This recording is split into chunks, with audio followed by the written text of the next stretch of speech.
Bonjour les clairvoyants, j'espère que vous allez bien. Aujourd'hui, on va échanger sur comment on réagit, qu'est-ce qu'on fait quand on a été blessé par quelqu'un ou quand on se sent blessé.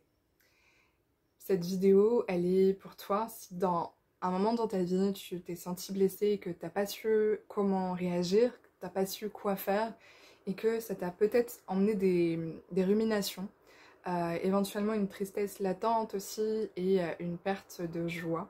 Parce que c'est ce qui se passe en fait quand on se sent blessé et qu'on ne fait rien en fait pour aller mieux, pour sortir de cet état où on se sent comme un chat pris dans les phares d'une voiture. Et puis aussi quand on se sent blessé et qu'on reste bloqué là-dessus et qu'on le prend personnellement, ça peut aussi diminuer l'estime de soi parce qu'on va avoir une moins bonne image de soi, on va se voir comme la personne qui est blessée, qui a été blessée.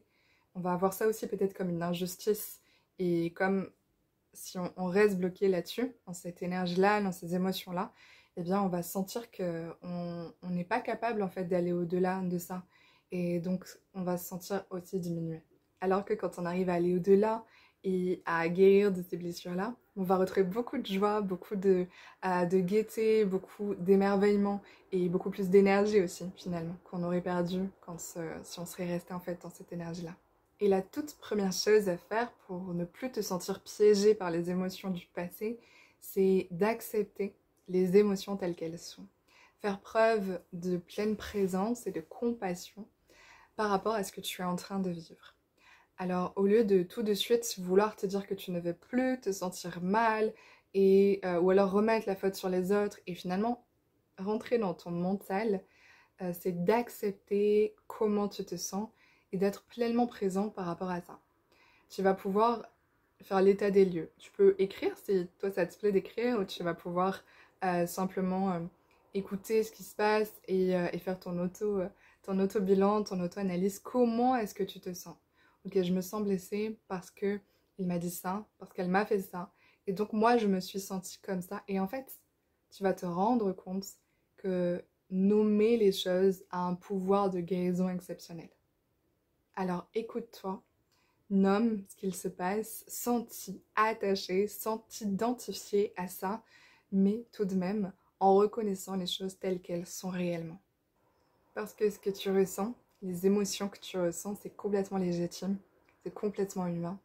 Et de la même façon que tu vas pouvoir les accueillir, les accepter, souviens-toi que tu es le ciel et tu n'es pas la météo. Ça, c'est quelque chose que Eckhart Tolle dit dans son livre Le pouvoir du moment présent. C'est que tu es le ciel, tu es ce tout, et tu n'es pas le nuage, tu n'es pas la météo, tu es au-delà. Bien sûr, parfois il y a des nuages, parfois il y a des tempêtes, parfois il n'y a aucun nuage et le soleil est de plomb.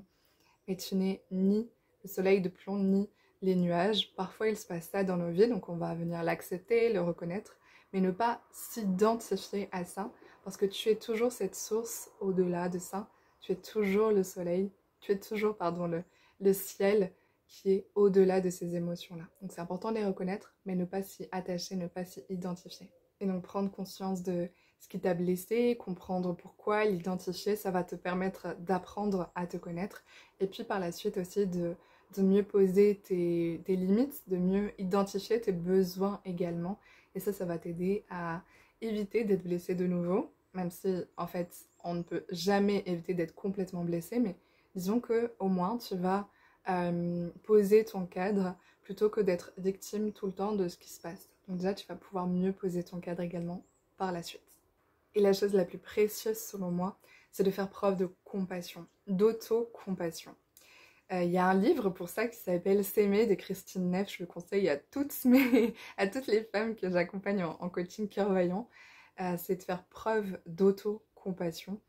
Et c'est simplement d'être bienveillant envers soi-même, de devenir son propre parent, sa propre mère, son propre père, prendre soin de notre enfant intérieur qui est blessé et d'avoir des mots de compassion, des mots valorisants, reconnaître avec amour la blessure qui a été là et s'encourager, savoir que ça va passer et que quoi qu'il arrive, ça va aller.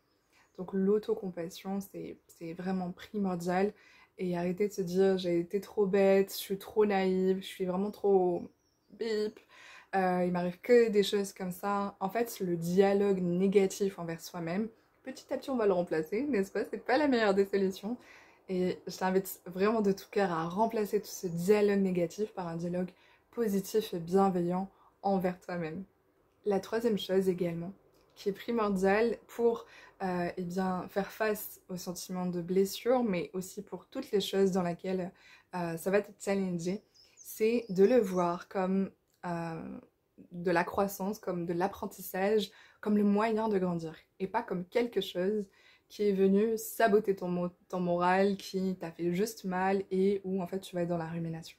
C'est de reprendre ton pouvoir et petit à petit d'avoir même, ça c'est peut-être juste dans un second temps, mais d'avoir de la gratitude pour cet événement parce que ça t'a permis de faire preuve de plus d'autocompassion, parce que ça t'a permis de poser des nouvelles limites et de reconnaître tes besoins, et parce que voilà, ça te permet de grandir à travers les épreuves. Parce que notre challenge, nos épreuves dans la vie, ce sont nos plus grands enseignants, ce sont nos plus grands coachs de vie. C'est grâce à ça qu'on évolue. Et donc au lieu de culpabiliser, de ruminer, de toujours en fait se faire du mal à partir de cet événement qui a été blessant, ben, c'est de voir ça comme une opportunité de grandir et finalement d'en faire quelque chose de positif et d'avoir de la gratitude pour ça. Parce qu'il y a toujours un apprentissage derrière les événements de la vie et la vie ne nous met jamais sur notre épreuve des choses que l'on n'est pas capable de surmonter. Donc parfois c'est moins facile, ça peut être aussi l'occasion de faire une séance avec un thérapeute, avec quelqu'un qui a conscience de tout ça et qui n'est pas dans votre histoire, donc qui va avoir une vision beaucoup plus apaisée, beaucoup plus claire que vous et qui va t'aider en fait justement à avoir beaucoup plus de gratitude et à faire la paix avec ce qui s'est passé. Et puis c'est également l'occasion de renforcer l'amour de toi. L'amour de toi, ça passe par le respect de soi et le positionnement. Et donc cet événement qui a été blessant, tu t'es senti blessé par la situation, ça va te permettre d'apprendre justement à te connaître, comme je te disais tout à l'heure, mais aussi de te rendre compte que toi aussi, tu mérites d'être aimé, que toi aussi, tu mérites d'être respecté. Et ce respect que tu mérites, eh bien, c'est d'abord te l'apporter. Et quand tu vas te respecter, quand tu vas poser tes limites, eh bien, par effet miroir, ça va être respecté. Si ça n'est pas le cas, et parfois c'est pas le cas, tu vas pouvoir échanger avec la personne en étant dans la communication non violente, en disant voilà ce que je ressens. Et si malgré tes efforts, malgré la communication non violente, malgré tout ça, ça ne fonctionne pas, cette personne continue à être malveillante envers toi-même, c'est une magnifique occasion de faire du tri dans tes relations parce que si quelqu'un qui est censé être ton ami te fait du mal sans cesse ou si quelqu'un est peut-être une personne avec qui tu es en couple te fait sans cesse du mal, à un moment donné, il faut savoir aussi se respecter et couper les ponts quand c'est important pour toi, pour ta sécurité émotionnelle et pour finalement ton bien-être. Alors je sais que tout ça, c'est pas toujours facile à appliquer et que on a tous aussi notre vie avec certaines particularités, avec certaines croyances, avec nos histoires de vie. Et donc là, ce sont des conseils que je t'invite à mettre en fait à la lumière de ton cœur, à la lumière de ton histoire personnelle. Et si tu as envie d'en découvrir davantage sur eh bien, comment être davantage dans l'épanouissement personnel, de retrouver ta joie de vivre malgré les douleurs que tu as pu ressentir, malgré les blessures que tu as pu ressentir, eh bien je t'offre une masterclass. C'est une vidéo dans laquelle je te présente les 4 erreurs à éviter pour avoir une vie remplie de joie et de sérénité. Cette masterclass, elle s'appelle Les coulisses du succès, ose être toi-même et créer une vie à partir du cœur, à agir à partir du cœur. Et c'est un entraînement à faire, c'est un chemin d'une vie mais qui est vraiment exceptionnel. Et je t'assure que quand tu commences à ne plus faire ces 4 erreurs déjà dont je te parle dans la masterclass, ta vie change complètement et tu changes de paradigme, tu rentres dans un nouveau monde. Et si tu es curieuse d'en savoir plus, je te laisse aller cliquer sur le lien qui est dans la description de cette vidéo-là. Je suis sûre que tu vas adorer.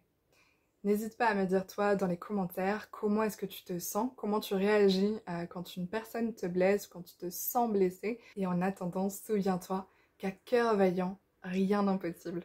Et on se retrouve très vite dans une prochaine vidéo.